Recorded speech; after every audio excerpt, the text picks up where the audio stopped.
एक बहुत बड़ा गुनाह बदनिगाही का गुनाह है। आपको पता है हमारे मुल्क के अंदर बदकारी, जिना और बेहयाई की शरह कितनी बढ़ती जा रही है, किस कदर बढ़ती जा रही है। वो लोग जो निकाह कर लेते हैं वो भी अपनी निगाहों को, मैं अक्सर कहता हूं, हुजूर ने फरमाया निकाह आधा ईमान है। जिसने निकाह कर लिया उसका ईमान मुकम्मल हो गया। तो जो निकाह के बाद भी बाज ना आया, मैं उसको बेईमान नहीं कहता, लेकिन नबी पाक ने फरमाया जो निकाह कर ले उसका ईमान, बोलिए ईमान महफूज हो गया, उसका ईमान, सारे बोलिए ईमान। और जो फिर भी बाज ना आए, हुजूर कह रहे ईमान मुकम्मल हो गया। और जो ना बाज आया, क्या फतवा दिया जाए हदीस की रोशनी में। मेरे नबी पाक की बारगाह में औरतें आई तौबा करने, बैत करने, मुसलमान होने।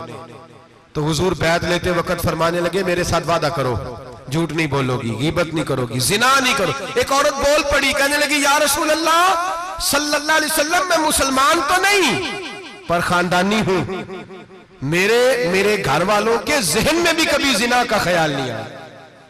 हम तो इसे खानदानों के वकार के खिलाफ समझते हैं। रोज बुरी नजर से किसी को देखना और किसी के बारे में गलत बातें, नाराज ना होना। बहुत सारे बूढ़े भी लज्जत ले लेके जुर्म बयान करते हैं, गुनाह बयान करते हैं, गलत बातें करते हैं, किसी औरत के बारे में तबसरा करते हैं। क्या समझते हैं मर्द और औरत माज़ अल्लाह ताला एक कमरे में जाके बदकारी करे तो वही जिना है? मेरी तरफ देखिए और झांक करके सुनिए क्या अर्ज कर रहा हूं, इधर देखिए मेरी तरफ। नबी पाक सल्लल्लाहु अलैहि वसल्लम ने फरमाया जिना जुबान का भी होता है, जिना कान का भी होता है, जिना आंख का भी होता है। हुजूर किस तरह? फरमाया जिसने गंद देखा उसने आंख का जिना किया, जिसने लज्जत लेके सुना, चुप नहीं कराया, पूरी बात सुनी, वो भी जानी है। और जिसने गंदी बात बोली वो मुंह का जानी है, जिसने गंद सोचा वो दिमाग का जानी है।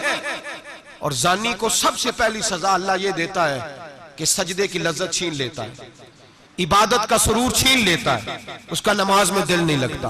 कुरान में सबसे पहली सजा उसे अल्लाह अपने दरवाजे से दूर कर देता है। भाइयों आज हमारे सजदे बेकैफ हैं, आज लोग गलत जगह पे घंटों बैठे रहते हैं। मस्जिदों में लोगों के दिलों को घबराहट होती है, लोग भागते हैं। मेरे नबी पाक ने फरमाया तो नजर को पाक कर ले, अल्लाह तेरी इबादत में लज्जत पैदा फरमा देगा। मेरे भाई याद रख ले और सुन ले, सबसे कमजोर आदमी वो है जिसका जहन पाक नहीं, सबसे कमजोर आदमी वो है जो किरदार का गलत है। एक बात मैंने पढ़ी, आप यकीन करें मेरा दिल करे कि मैं आग लगा दूं इस उन्वान को जिस पे गंदगी लिखी जाती है, उन अखबारों को, उन चीजों को जिस पे गंद लोगों के दिलों में। वो इंडिया की एक वजीर आजम औरत गुजरी तो किसी ने उससे कहा कि पाकिस्तान ने तो तुम्हें शिकस्त दी है, तुम जीत नहीं सके बड़ा मुल्क होके। कहने लगी कोई बात नहीं, थोड़ा वक्त ठहर जाओ, हम इन पर तहजीबी यलगार करेंगे, इनके घरों में नंगा नाच करेंगे, ये गंदी तस्वीरें देखेंगे, ये गंद में उलझ जाएंगे। और जो कौम गंद में उलझ जाया करती है वो फिर किसी से लड़ने की ताकत नहीं रखती, उसके अंदर डट जाने की हिम्मत नहीं होती, उसकी गैरत के जनाजे निकल जाते। दिल करता है जल जाए वो जल जाए जहां से बुराई फैलती, तबाह हो जाए वो इलाके जहां से गंद होता है। लोग गंद की कमाई खाते हैं, गंद की एक्टरों के साथ खड़े होकर फोटोएं खिंचाते हैं और गुनाह पे फख्र करते हैं। और गंदे लोग कहते हैं अल्लाह का फजल है हम गंद फैला रहे हैं, सुम्मा माज अल्लाह। लोग गुनाह पे फख्र करते हैं चौकों चौराहों में। मोहम्मद बिन कासिम आए हिंदुस्तान पे राजा दहर के मुकाबले में, नौजवान मेरी तरफ देखे और सही होके बैठे, खासे सही होके बैठे, तकरीर नहीं कर रहा, जज्बात का, मेरे जज्बात सुने, दिल के फपूले जल रहे हैं सीने के दाग से। अल्लाह की कसम रूह की गहराई से बात कर रहा हूँ, वो बात कर रहा हूँ जो सीना कह रहा है कि फट जाए और कहना ना पड़े। कुरान और हदीस पढ़ते हैं और फिर अपना हाल देखते हैं तो लगता यह है कि अजाब करीब आ गया है, लगता है जमीन फटने वाली है, आसमान गिरने वाला, लगता है करीब आ गया सारा कुछ। समझे क्या अर्ज कर, ये बात अगर आप समझ गए तो कीमत वसूल हो गई, इसको समझ गए तो समझ ले आपके मिजाज के अंदर अल्लाह ने तब्दीली पैदा कर दी। मोहम्मद बिन कासिम 18 साल का जवान, एक औरत की इज्जत पर राजा दहर हिंदू ने हमला किया, मोहम्मद बिन कासिम बचाने आए। जब हिंदुस्तान आए फौज थोड़ी थी, इलाका थोड़ा था, राजा दाहर की फौज बहुत ज्यादा, और फिर अपना अरब छोड़ के यहां आके हिंदुस्तान में उसके इलाके में उस पर हमला करना। हालात खराब थे। मोहम्मद बिन कासिम परेशान है। एक बुजुर्ग ने देखा, कहने लगे परेशान क्यों हो? कहने लगा सोचता हूँ इलाका भी उसका, फौज भी उसकी, मेरे फौजियों को तो रस्तों का भी नहीं पता, कैसे जंग करेंगे, किधर से आएंगे, और फिर हमें जुबान भी नहीं आती, कैसे काम होगा, डर रहा हूं। 2-4 दिन गुजरे तो मोहम्मद बिन कासिम अशाश बशाश हो गए। वो बुजुर्ग कहने लगे खैर है? बड़े मुतमईन हो गए हो? कहने लगे बस राजा दाहर हमसे मुकाबला नहीं कर सकता, राजा दाहर हमारे मुकाबले में खड़ा नहीं हो सकता। वो गिरा के गिरा, वो लड़खड़ाया के लड़खड़ाया, रेजा रेजा हो जाएगा। आपको कैसे खुशखबरी मिल गई? कहने लगे मुझे पता चला है कि राजा दाहर जहन का गंदा है। वो तो चचा की बेटी को नहीं छोड़ता, मामू की बेटी को नहीं छोड़ता, खाला की बेटी को गंदी नजर से देखता है। जिसका जहन गंदा होता है वो किसी का मुकाबला नहीं कर सकता। हमें फतह होगी, फतह, वो गिरेगा। वो बुजुर्ग कहते हैं मैं समझ गया कि वाकई से फतह होगी।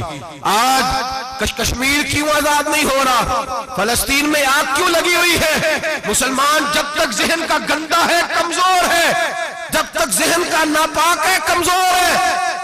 हजरत साद बिन अबी वकास रदी अल्लाह ताला अन्हु फरमाया करते थे अल्लाह मुसलमान की मदद उतनी देर तक करता रहता है जितनी देर तक मुसलमान का जहन साफ रहता है, किरदार पाक रहता है। आग इसलिए मुआशरे में लगी है। नौजवानों तुम कहते हो कामयाबियां नहीं मिलती, उसे कैसे कामयाबी मिल सकती है जिसका जहन ही साफ नहीं? वो कैसे दुनिया की बाजी जीत सकता है जिसकी निगाह ही पाक नहीं? वो कैसे आगे बढ़ सकता है जिसके किरदार में पाकीज़गी नहीं? अपने आप को पाक कर लो, अल्लाह हर मुश्किल में तुम्हारी मदद फरमाएगा, हर रास्ते में तुम्हारी मदद फरमाएगा। और मैंने कहा जब आदमी नापाक होता है तो रब करीम उससे इबादत की लज्जत छीन लेता है। और अल्लाह की सबसे बड़ी सजा ये है कि किसी को सजदा न लंबा करना दे। रब करीम सबसे ज्यादा उससे नाराज है जिसको कुरान पाक के खोलने की तौफीक ना हो। सबसे ज्यादा रब करीम उस शख्स से नाराज है जो अल्लाह की बारगाह में झुकने की लज्जत छोड़ जाए। मेरे नबी पाक सैयद आलम अलैहिस्सलाम के सहाबा लंबी इबादतें करते थे, लंबी। किसी ने कहा था रूम के बादशाह थे कि ये मुसलमान फातेह क्यों हो जाते हैं? तो उसने कहा मैंने मौला अली के जमाने में जासूसी कराई थी, पता किया था कि हर मैदान में कामयाब क्यों होते हैं। तो कहते मैंने देखा ये दिन के मुजाहिद होते हैं पर रात के आबिद होते हैं, सारी रात इबादतें करते हैं। फरमाया रात को जब अपने रब को राजी कर लेते हैं तो सवेरे खुदाई ताकतें इनके साथ हो जाती हैं। हम कहते हैं हमारी चालाकी से कामयाबी होगी, हम बड़े तेज हैं, हमारी हिकमत अमली से कामयाबी, सियासत से कामयाबी। जब तक अल्लाह तेरा साथ नहीं देता तू कदम नहीं उठा सकता। जब रब करीम तेरी मदद नहीं फरमाता तू अमीर घड़ों में गिर जाता, तू अपनी चालाकी के अंदर ही मर जाता है घुट के। मेरे भाई जब तेरे अंदर लज्जत होती है, सलाहुद्दीन अय्यूबी, सब बोलिए रहमतुल्लाह